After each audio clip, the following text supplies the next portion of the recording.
Welcome to Switch Comics. My name is Marco, and today is Wednesday, new comic book day. Now I have to say, I'm sure I'm not the only person affected by this. Diamond has a delay in their shipping, so I did not receive all of my books. I haven't even looked to see what books I didn't get. It's been a crazy week for me. I'm getting very close to being done with moving, and so I'm almost there. I'm at the edge, but that being said, so just my independent stuff didn't come in this week. Still got my Marvel and my DC, which this week I actually have the same amount of DC as I do Marvel, which is pretty crazy. I can't say that I ever thought that would happen. But let's go ahead and get into it. And starting off, despite there not being too many books to talk about, they are pretty good. And I'll probably just talk about the indie stuff next week in next week's haul. I think that's probably the best way to handle that. So starting off with Moon Knight number 5. This series has been awesome. Again, this issue and the last issue, we're kind of delving in a little bit into Moon Knight's mental state and what's going on with him, and kind of like why he feels like he needs to still be the Fist of Khonshu, why he needs to protect people and have this duty and everything. And it's just been a really awesome series. I really enjoy this issue. I thought there was a first appearance in this issue, but there is I just recently found out there's not a first appearance. He has appeared in something else before. It's just a very kind of character I'm unfamiliar with anyway. So, but pretty cool. Again, the art's great. I really love specifically when he's dressed as Mr. Knight. I think all of that art in this series has been really, really good. When he's dressed, in his full Moon Knight getup and everything, it's really cool too. But I just love how strikingly white he is. Like he just pops off the page. I don't know. It's a really cool effect. I guess I'll show a little bit here. How he just pops right off the page. But moving on to probably my favorite book of the week, actually. We have Darkhold Wasp. And it's funny, the Darkhold series did not start strong for me. Darkhold Alpha was okay, it was fine. It was a fun little story. But what's been really awesome are these little one-shots where they go in and do kind of a horror what if is basically what this series is, or horror themed what ifs. I still think Iron Man, the first one that came out, was the best one. It's literally one of my favorite comics I've ever read. It's so good, and I cannot praise it enough. I thought Blade was okay, it was fine, and Wasp is a pretty close second to Iron Man, I'd say. It's really good. This one takes place in I forget what issue it is, but it's the Yellow Jacket. Well, kind of the Yellow Jacket trial, like leading up to that. There's a bit of some time jumps in there, nothing crazy.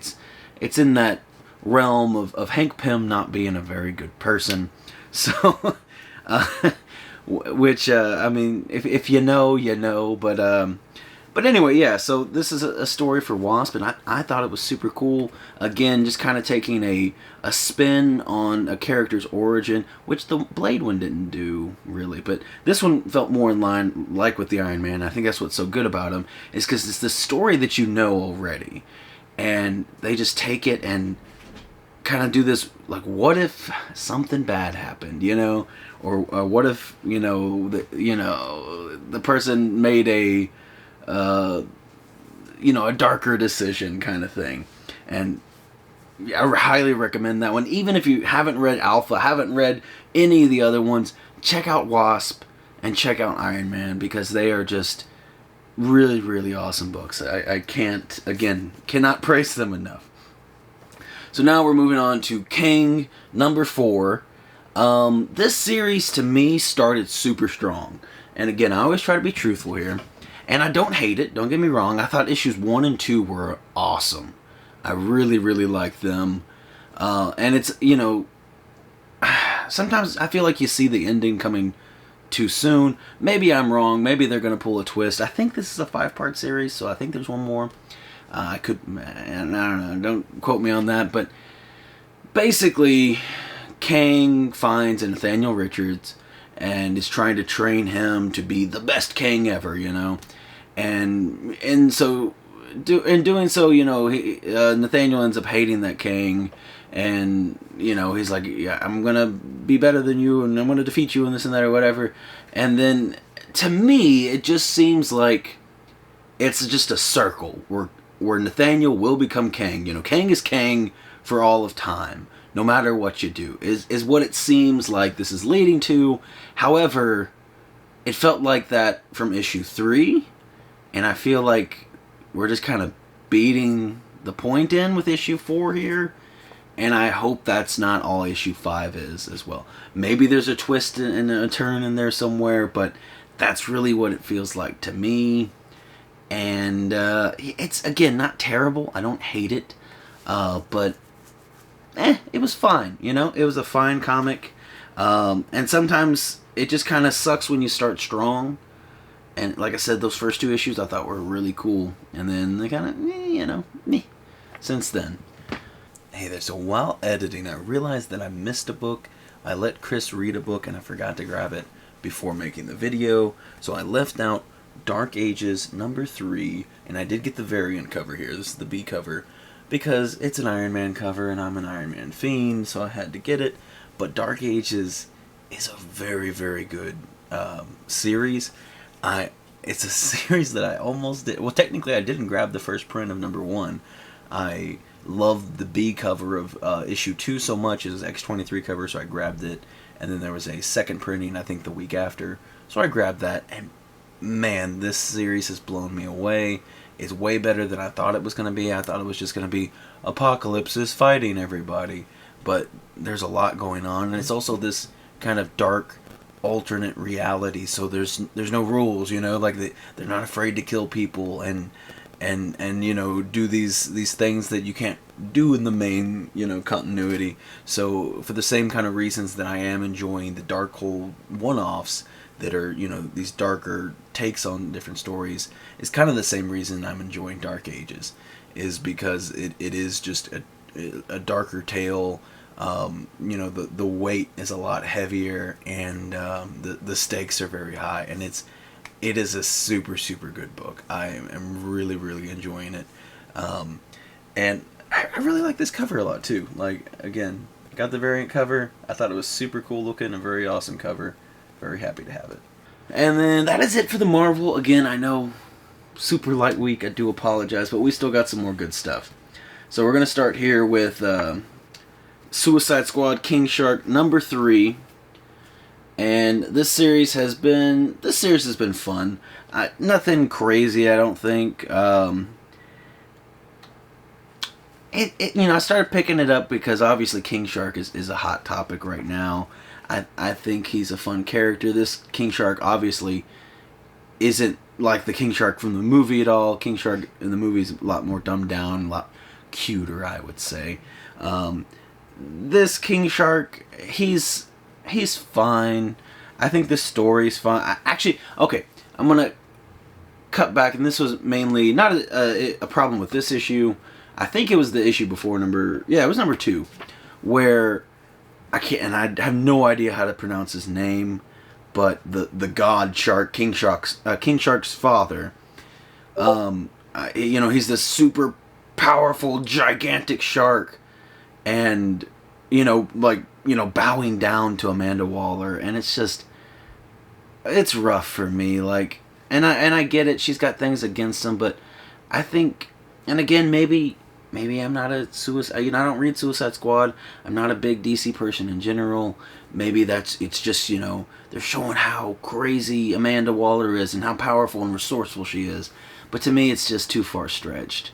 Like, when you have this just super powerful god being, you know, and just as humans, like, you know, you shouldn't do that because, you know, I got something to... It's like, oh my god, come on. Like, even if he or she did had something against him, like, I would just think that if I was a giant god shark, I would just get angry and bite her in half anyway. You know what I mean? Like, I don't know. It's just, a little too far stretched for me. That being said, it's fun. I'm enjoying it. It's a tournament, so it's fun to. Which is another small complaint. There's a tournament which is going on that is fun, but I feel like we're not getting to see a lot of the tournament. I kind of wish I could see more of the tournament going on. I feel like we're coming in at like the end of fights a lot of the time. It's like, it honestly could be a more fun book if it was nothing but the tournament.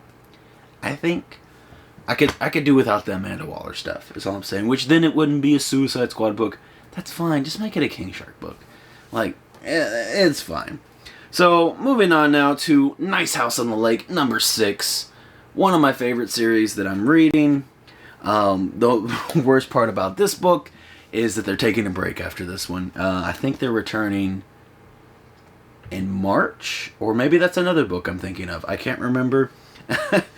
But, yeah, this series is just awesome. If you haven't started Nice House on the Lake, it's a crazy cool book. I guess it's a horror book, I guess, but it's not like super scary. It's about this guy that is maybe an alien or something, and the world's ending because they're doing something. You still don't really have a lot of answers. 6 issues in, you don't have a lot of answers, and that's not a bad thing. But we're starting to get a little bit more knowledge, a little bit more backstory about how all these characters came together. There was a new character introduced last issue, so we got to learn a bit about him as well. And yeah, I don't think I have anything super noteworthy to say about this issue. It was awesome. I mean, it's a good read. I'm really tied into the story. Like I said, unfortunately, I do hate knowing that this it's going to be a little bit till I get to read issue 7. And then the very last book that I have for today is Refrigerator Full of Heads, number 2. The B cover to this was really cool too. There's a big semi truck and there's like 3 heads like pinned to it. Super cool. But with this, I have learned, I'm pretty positive that this is definitely a sequel to Basketful of Heads. That being said, I think because I'm pretty sure they introduce a character in this one that definitely seems like, oh, she's from a different book. So, if you've read Basketful of Heads, maybe you can clue me in a little bit.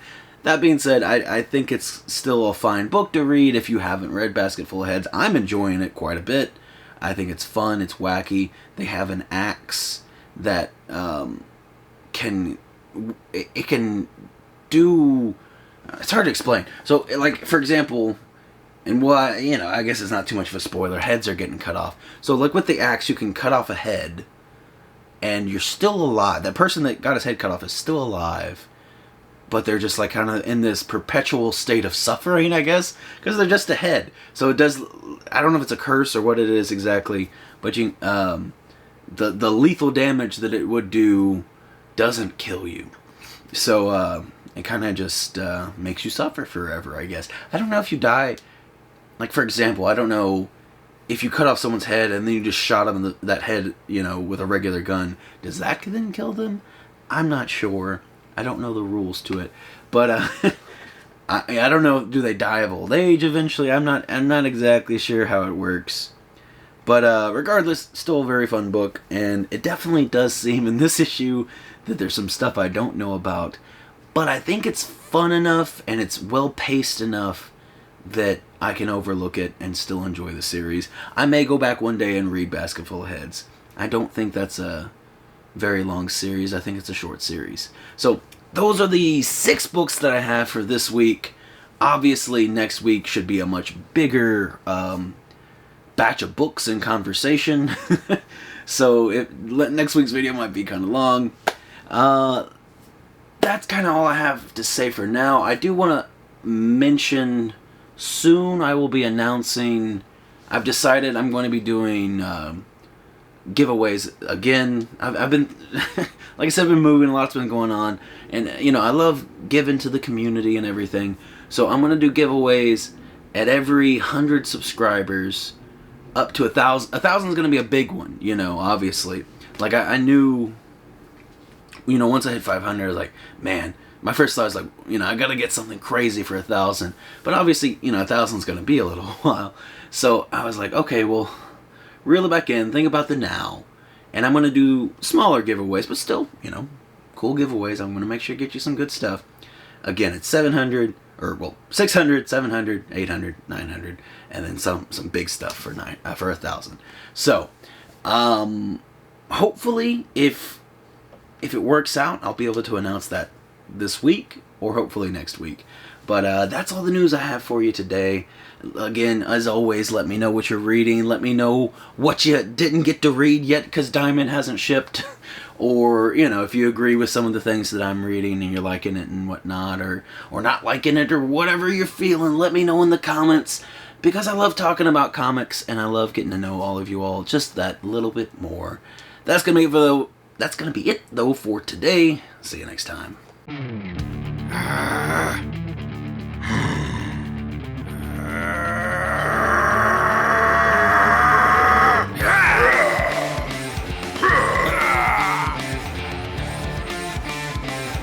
Ha ha ha ha!